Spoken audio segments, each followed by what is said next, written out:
नमस्ते दोस्तों।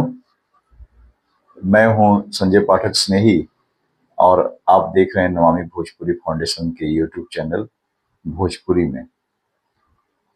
दुगो खबर आइल कि भारत में कमर्शियल गैस सस्ता भइल। एकर कारण बाटे कि अभी हाल ही में ईरान और अमेरिका के बीच में जौन डील भइल 60 दिन खातिर वो सक्सेस की ओर जा रहल बाटे।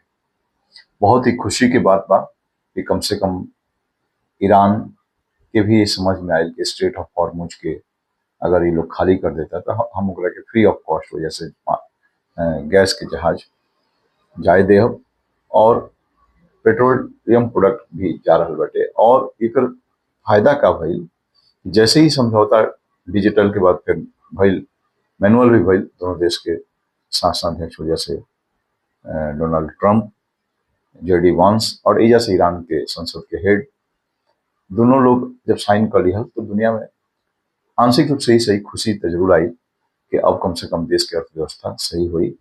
और एकर असर भी पड़ल।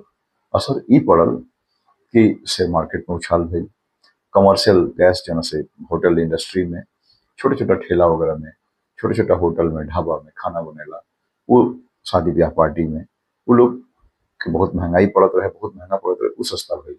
आने वाला समय में हम समझता नहीं कि डीजल पेट्रोल पर भी एकर असर पड़ी।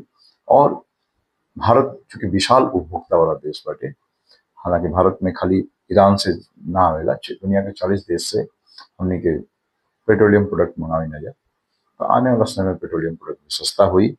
और ये हमने खातिर खुशखबरी बाटे, कहें कि बहुत दिन से युद्ध अमेरिका के बीच में अनावश्यक रूप से चलत रहा। अमेरिका और ईरान के बीच में इजराइल भी कूद गई रहे। इजराइल के जौन आपन थिंकिंग बाटे, आपन मिशन बा, वो लेबनान पे बार बार हमला हमला करत रहे। और एकर असर ई भइल कि पूरा दुनिया में एक तरह से अघोषित रूप से अशांति रहे। अब हम समझतानी कि शांति आई और कुछ खुशी के खबर आ भी गई बाटे। चली ये दोनों न्यूज अइला से थोड़ा सा शांति बाटे और भी पॉलिटिकल न्यूज हम लोग सबके बताई। लेकिन अभी फिलहाल तेल से संबंधित ये न्यूज आइल है तो हम सोचने के लोगों के बीच में शेयर करी और सब देख रहा बानी।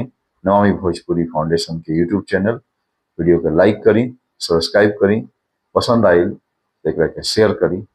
जय हिंद, जय भोजपुरी।